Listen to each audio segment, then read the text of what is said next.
Hey everybody, welcome back to Teal House Farm. We just got done at the library and I'm excited to show you. I finally had a minute at the library to look at their seed library. If you didn't know, most libraries have seed exchanges, which are pretty darn cool, but I don't usually have the time to stop and look at them because of all this going on, but everybody was busy playing happily at the library for a little bit, so I took the moment to kind of go through their seed library. It was so cool.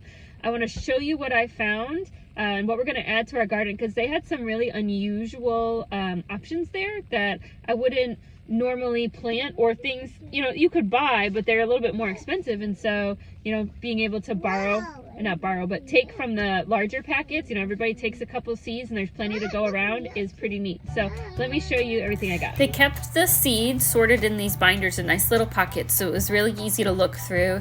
And they had flowers, fruits, vegetables, herbs. There's quite a lot in there. They also had some native plants that were obviously not in manufactured pouches, but just in self-labeled pouches, which I thought was pretty neat as well.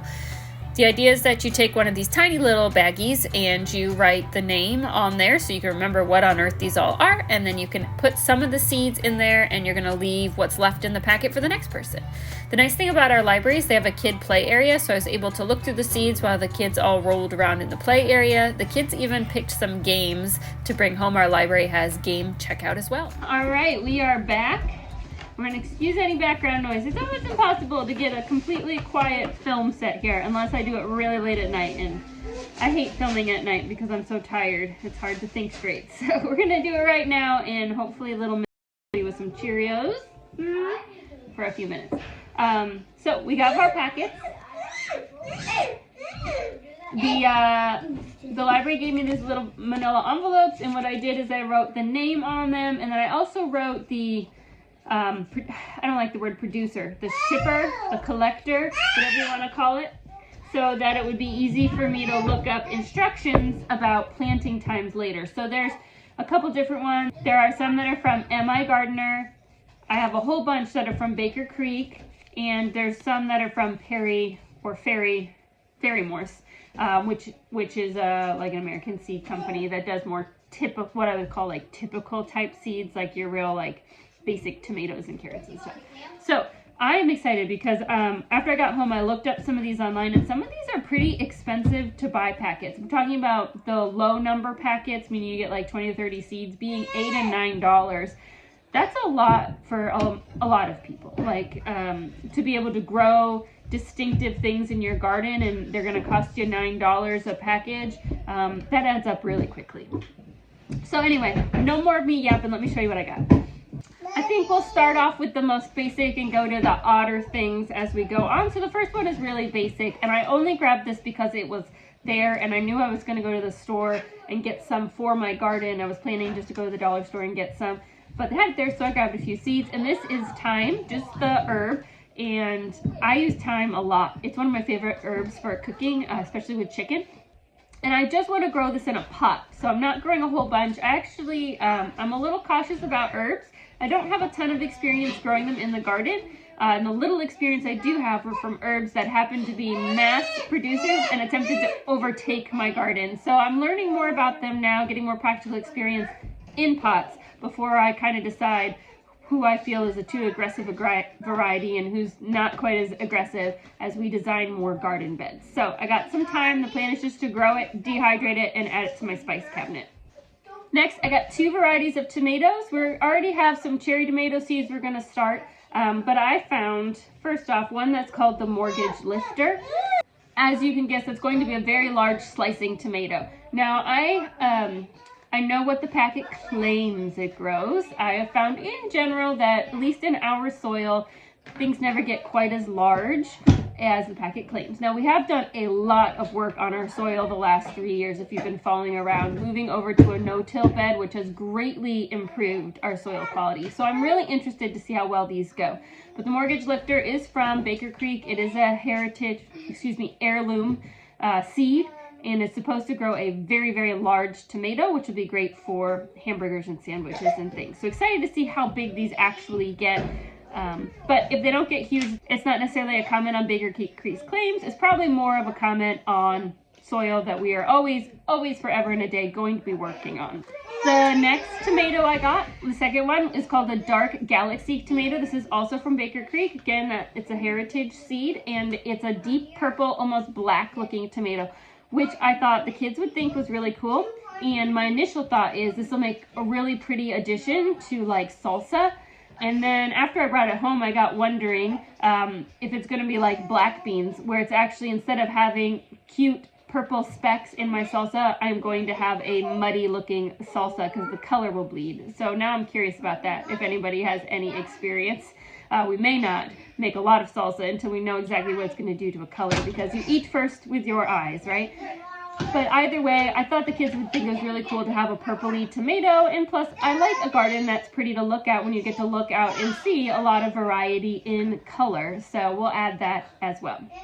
Next up, as far as peppers go, I just got one. I always grow hot peppers. I do not like starting peppers inside because peppers need humidity and they need warmth. And so unless you have a very sunny spot and maybe like a heating tray, it can be really challenging to start peppers inside and get them strong and healthy. And this is just my personal experience. It may not be yours. So typically what I do is I buy pepper starts. However, these Zulu peppers, again, they're dark, deep purple, almost black. And I thought, how cool is that? The kids will think it's really neat. And they are a sweet pepper, not a spicy pepper.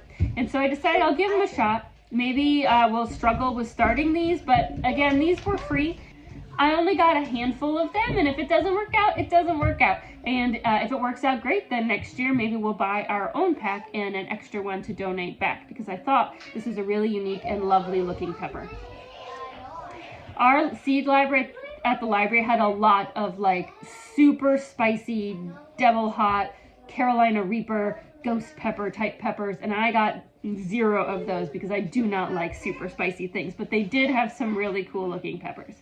Okay, the last 2 things I got were types of melons, which is going to be fun. The first one is called the Jenny Lind melon. This is also from Baker Creek, and this melon is named after the opera singer, Jenny Lind. If you aren't familiar, Jenny Lind, this is 1800s, mid-1800s, very famous. She even has like islands named after her, and so she got a melon named after her. It's very similar looking to a cantaloupe, except it's got a greenish hue inside, and it gets like a knob on the end before you pick it.